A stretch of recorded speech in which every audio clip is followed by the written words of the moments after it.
Hello everyone, very warm welcome to my channel learning with Komal. तो आज की video में हम एक काफ़ी इम्पॉर्टेंट सेक्शन कवर करने वाले हैं जो कि हमारे एग्ज़ाम में काफ़ी बार पूछा गया है। और जैसे कि मैं बात कर रही हूँ सेक्शन 115 जेबी की, और ये हमारा मिनिमम ऑल्टरनेट टैक्स है और जिसको आज हम स्टडी करेंगे, और साथ में इस सेक्शन को आज मैं कवर करूँगी। और कॉरपोरेट टैक्स का काफ़ी इंपॉर्टेंट टॉपिक है और काफ़ी बार जो है सेक्शन 115 पूछा गया है, 115 जेबी। और आज की वीडियो आपके लिए काफ़ी ज़्यादा हेल्पफुल एंड यूज़फुल होने वाली है। वीडियो को लाइक, शेयर एंड कमेंट ज़रूर करें। चैनल पर न्यू है या फिर आपने अभी तक हमारे चैनल को सब्सक्राइब नहीं किया है तो सब्सक्राइब ज़रूर करें, बेल आइकन को ज़रूर प्रेस करें, क्योंकि हम आपके लिए ही वीडियोज़ लाते हैं। अगर आप ही सब्सक्राइब नहीं करेंगे तो फिर कौन करेगा। चलिए फिर आज की वीडियो को स्टार्ट करते हैं बिना टाइम वेस्ट किए। तो सबसे पहले यहाँ पर हमें गिवन है मिनिमम ऑल्टरनेट टैक्स, यानी कि सेक्शन 115 जेबी। तो अब ये क्यों आया, ये सेक्शन लाने की क्या ज़रूरत महसूस हुई, है ना। सबसे पहले हम इसको स्टडी करेंगे। तो जो लॉ मेकर्स हैं उन्होंने ये ऑब्जर्व किया that there is many companies which are disclosing massive profit. मतलब ऐसी बहुत सारी कंपनीज को लॉ मेकर्स ने ऑब्जर्व किया कि वो ना अपना प्रॉफिट का बहुत बड़ा अमाउंट जो है वो डिस्क्लोज कर रहे हैं, यानी कि वो बता नहीं रहे हैं कि उनको प्रॉफिट हो रहा है ना। तो in the account as laid in the annual general meeting before the shareholder, मतलब शेयर होल्डर्स को बता ही नहीं रहे हैं कि हाँ कंपनी को कितना असल में प्रॉफिट हो रहा है। But at the same time these companies also showing profit nil or bit above nil for the income tax purposes। तो यहाँ पर बोला गया है कि कंपनीज जो है वो क्या कर रही हैं, इनकम टैक्स पर्पसेस के लिए जो अपना प्रॉफिट शो कर रही है ना, वो शो कर रही है नील, कि भाई प्रॉफिट हुआ ही नहीं, या फिर अबव नील, बिट अबव नील। बिट अबव नील का मतलब नील से थोड़ा सा ऊपर, मतलब कह रहे हैं कि बिल्कुल इतना सा ही प्रॉफिट हुआ है ना। तो अब variance between profit as per the companies act and as per income tax act was due to many dissimilar allowance of disallowance in the both act. तो बेसिकली यहाँ पे कहने का मतलब है कि कंपनीज एक्ट और इनकम टैक्स एक्ट के बीच का जो वेरिएंस है, जो डिफरेंस है प्रॉफिट्स के बीच का, और जो भी उनके अलाउंसेस हैं या डिसअलाउंसेस हैं, तो इन बोथ एक्ट्स में ये पाया गया। जैसे कि बोला गया है कि difference in method and rate of depreciation provided in both act. तो काफ़ी दिक्कतें आ रही थी। तो अब दिक्कतों का सॉल्यूशन क्या निकाला गया कि to put an end on this trend, to put an end on this trend, अगर हमें इस ट्रेंड को एक एंड तक लाना है, and bring these kind of companies under the tax, और इन कंपनीज को हमें टैक्स के दायरे में लाना है, तो लॉ मेकर ने एक कंसेप्ट निकाला जो कि है मैट का, मिनिमम ऑल्टरनेटिव टैक्स का कंसेप्ट निकाला। इसके अनुसार क्या होता है, according to this concept corporate entity यानी कि कंपनी को has to pay minimum tax, कि कंपनी को मिनिमम टैक्स तो पे करना ही होगा। तो ये जो कंसेप्ट है मैट का is govern by the provision contain in section 115 जेबी। तो ये मैट का जो कंसेप्ट है, इसके जो प्रोविजंस हैं वो कौन से सेक्शन में आते हैं, हमारे 115 जेबी में आते हैं। तो अब एप्लीकेबिलिटी ऑफ मैट की बात करें तो MAT is applicable to all companies, यानी कि ये सभी कंपनीज पर लागू होता है, सभी कंपनीज जो हैं इसके दायरे में आती हैं, और साथ में फॉरेन कंपनी भी, इंक्लूडिंग द फॉरेन कंपनीज। ठीक है, नेक्स्ट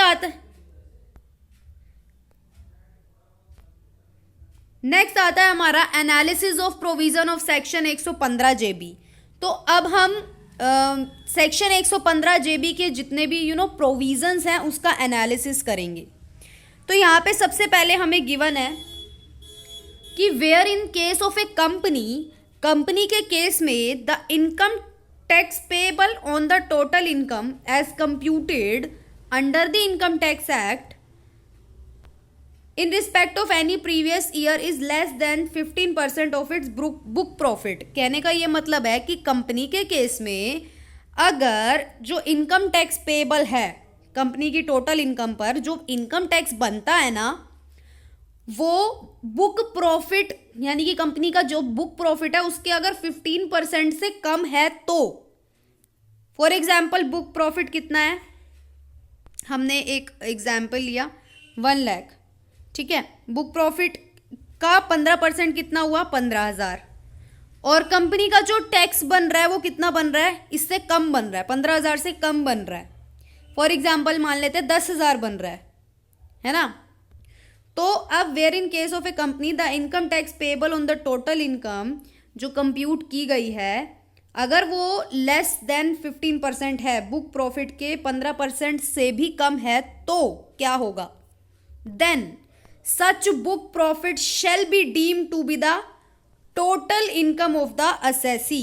तो अब वही बुक प्रॉफिट क्या कहलाएगा, वही बुक प्रॉफिट यानी कि जो हमने एग्जाम्पल लिया था 1 लाख, वही बुक प्रॉफिट क्या कहलाएगा, अब कंपनी की टोटल इनकम कहलाएगी। Such total income shall be the amount of income tax at the rate of 15%। कहने का ये मतलब है कि इनकम टैक्स, ये बोलना चाह रहे हैं, इनकम टैक्स एक्ट के अकॉर्डिंग 15,000 तो कंपनी को देना ही पड़ेगा। उन्होंने ये बोला है कि जितना कंपनी का बुक प्रॉफिट बनता है, फॉर एग्जाम्पल हमने लिया 1 लाख, 1 लाख का 15% कितना बना 15,000, बट क्योंकि जब टोटल इनकम पर टैक्स निकाला गया था तो 15,000 से कम बैठ रहा था, यानी कि सिर्फ 10,000 रुपये ही बैठ रहा था, राइट।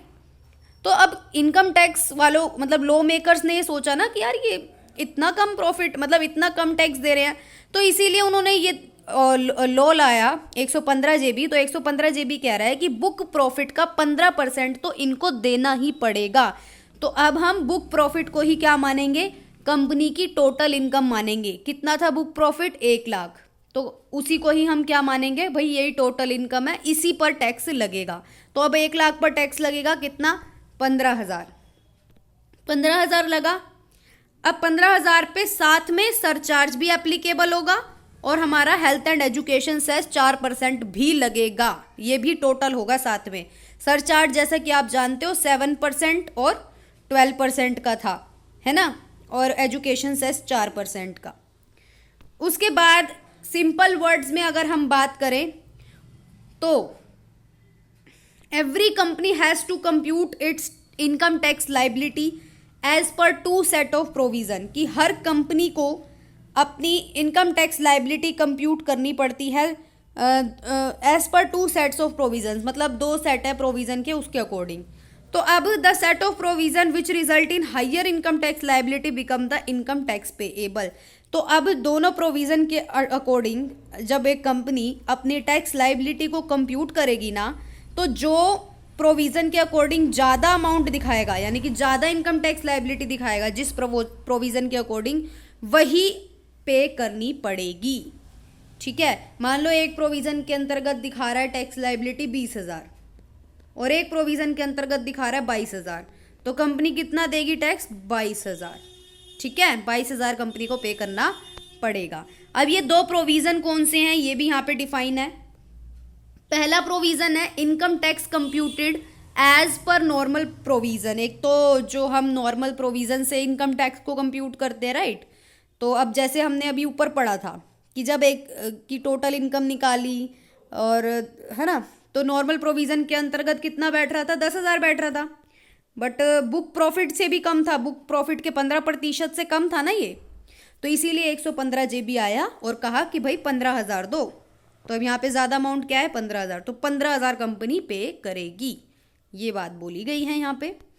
उसके बाद अब आता है हमारा कि बुक प्रॉफिट को आप कैसे कैलकुलेट करोगे। देखो सेक्शन 115 जेबी में ना, जेबी में आपको बुक प्रॉफिट का कंसेप्ट पढ़ना ही पड़ेगा और वहाँ पे एग्जाम में लिखना ही होगा, तो बुक प्रॉफिट का भी कंसेप्ट काफ़ी इम्पोर्टेंट है। तो आप सबसे पहले इस कंसेप्ट को पढ़ने से पहले हम यहाँ पे बुक प्रॉफिट का मतलब जान लेते हैं। तो book profit is defined in this section 115 JB as book profit का क्या मतलब है, the net profit as shown in the P&L account, कि भाई रेलेवेंट प्रीवियस ईयर के में जो पी एंड एल अकाउंट ने नेट प्रॉफिट शो किया वही बुक प्रॉफिट होता है, लेकिन and as increased and decreased by some prescribed items, लेकिन ना इसमें कुछ आइटम्स ऐसी होती हैं जिसमें हम कुछ ऐड भी करते हैं और कुछ लेस भी करते हैं, फिर जाके हमारा बुक प्रॉफिट निकलता है। वो भी हम पढ़ेंगे कि वो कौन सी आइटम्स होती हैं जिनको हम ऐड करते हैं बुक प्रॉफिट में और जिनको हम क्या करते हैं, लेस करते हैं। फिर हमारा इनकम टैक्स पर्पस से हमारा बुक प्रॉफिट निकल करके आता है। तो अब सिंपल वर्ड्स में बात करें तो बुक प्रॉफिट को कंप्यूट करने के लिए we have to take P and L account. हमें पता है भाई बुक प्रॉफिट अगर हमें इनकम टैक्स के पर्पस के लिए अगर कैलकुलेट करना है ना, तो सबसे पहले तो हम कंपनी का पी एंड एल अकाउंट लेंगे, राइट, और फिर उसमें कुछ एडिशंस और कुछ डिलीशंस यानी कि कुछ माइनस करेंगे और कुछ ऐड भी करेंगे, वो भी हम पढ़ेंगे। तो अब before going to analysis prescribed addition and deletion, अब हम सीधा ऐड और माइनस पे जाने से पहले सबसे पहले हमें ये पता होना चाहिए कि पी एंड एल अकाउंट क्या होता है। यहाँ पे मीनिंग दिया हुआ है पी एंड एल अकाउंट का। तो as per sub section 2 of section 115 जेबी के अकॉर्डिंग क्या मीनिंग है पी एंड एल अकाउंट का, वो हम जान लेते हैं। तो पहला पॉइंट हमें गिवन है कि company on which the provision to subsection 115 2013 is applicable shall for the purpose of section 115 JB, इनके अकॉर्डिंग जो है एक कंपनी जो है क्या प्रिपेयर करेगी, पी एंड एल अकाउंट बनाएगी रेलेवेंट प्रीवियस ईयर का, और according with the provision of act governing such company. However, provision to subsection अच्छा ये थोड़ा रिपीट हो गया है यहाँ पे।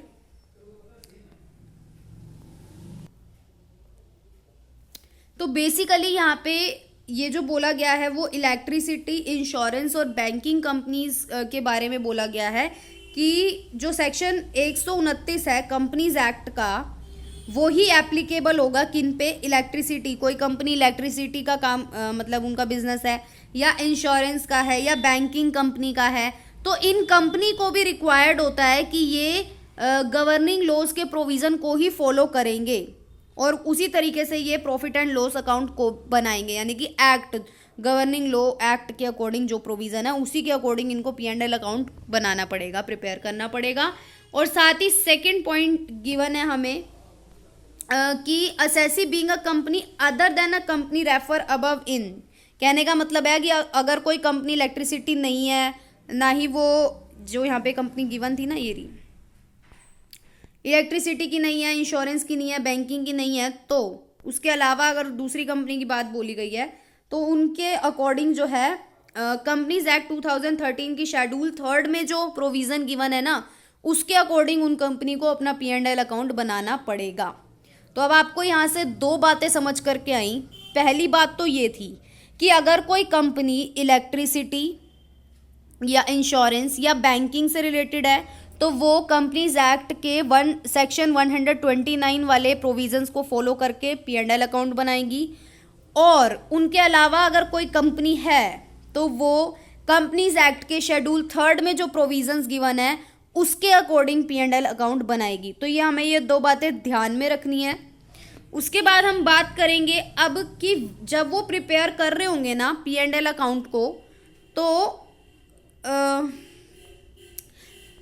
एजीएम यानी कि annual general meeting following shall be same, यानी कि अकाउंटिंग पॉलिसीज जो भी एजीएम में डिसाइडेड होंगी वही फॉलो करेंगे और अकाउंटिंग स्टैंडर्ड्स को फॉलो करेंगे और methods and rates of depreciation जो भी है उनको फॉलो करेंगे। अब हम बात करते हैं कि जो हमारा मेन टॉपिक है इसका कि क्या ऐड करना है और क्या लेस करना है, ये काफ़ी इम्पोर्टेंट है।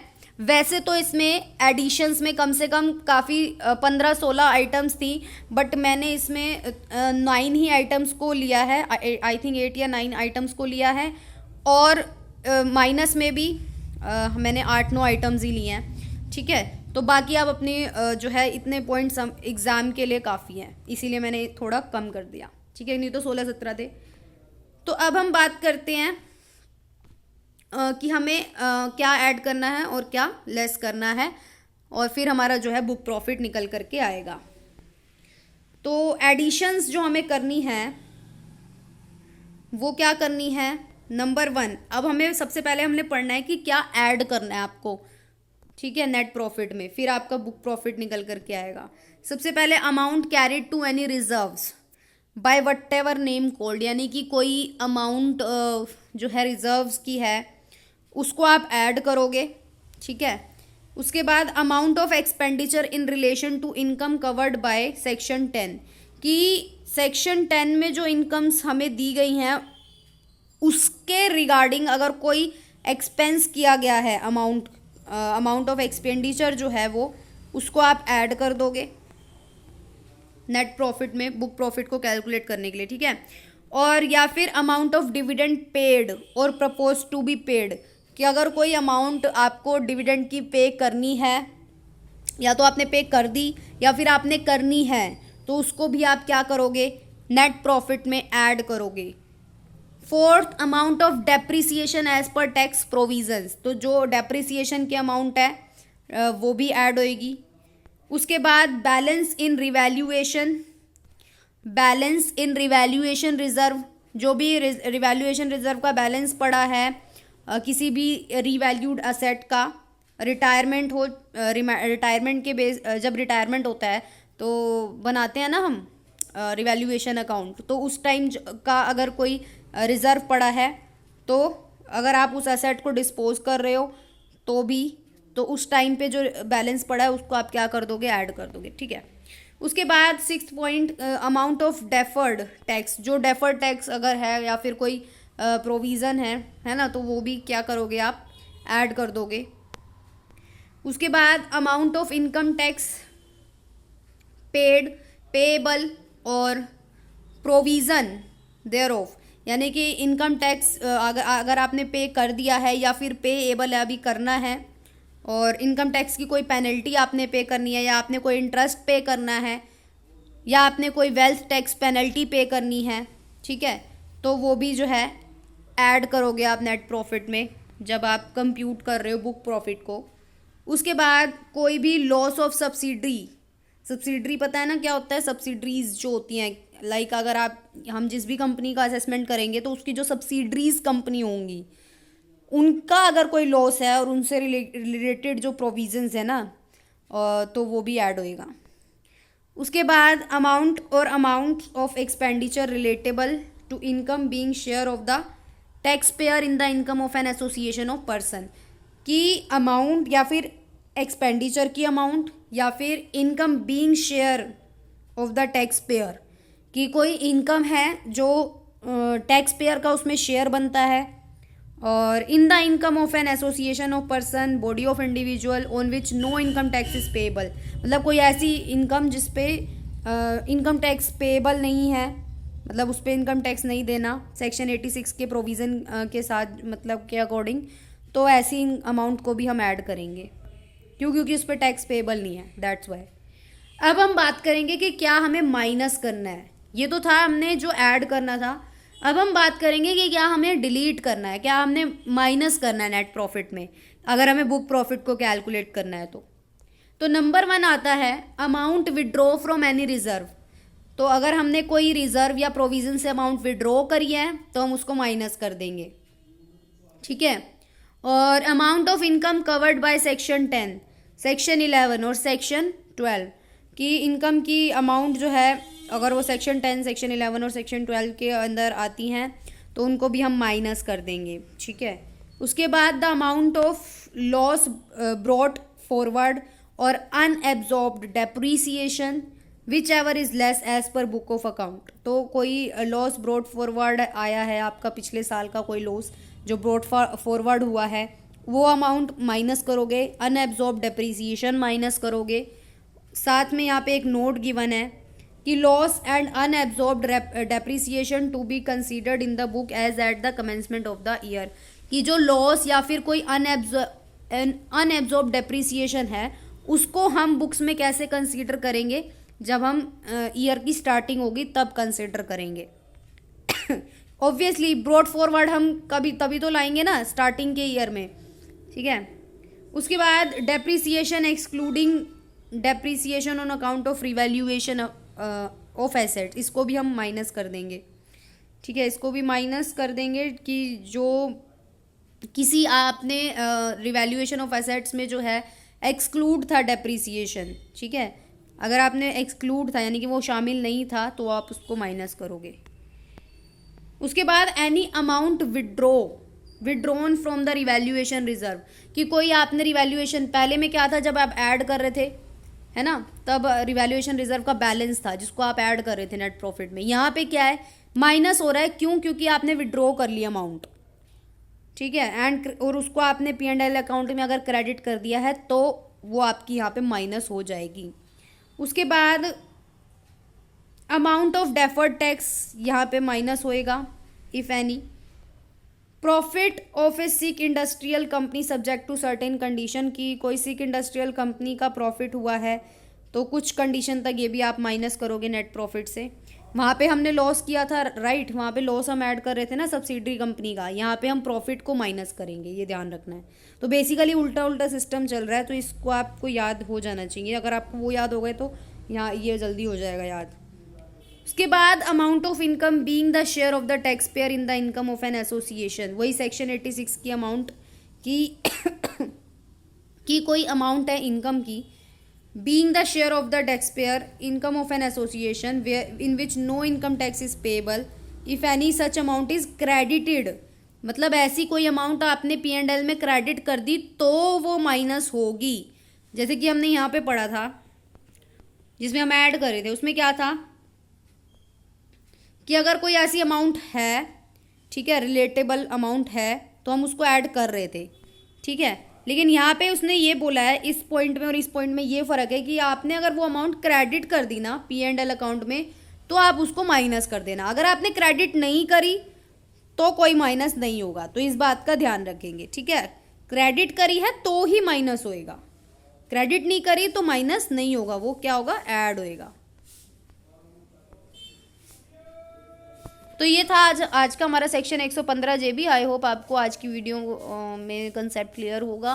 फिर भी अगर आपको कोई पॉइंट में दिक्कत है, मतलब आपको कोई समझ में नहीं आया, तो मुझे कमेंट ज़रूर करें, मैं आपका कमेंट में रिप्लाई कर दूंगी। और वीडियो को लाइक शेयर एंड कमेंट ज़रूर करें, क्लास ग्रुप में वीडियो को शेयर कर दीजिए और चैनल को सब्सक्राइब करना ना भूलें। Thank you so much.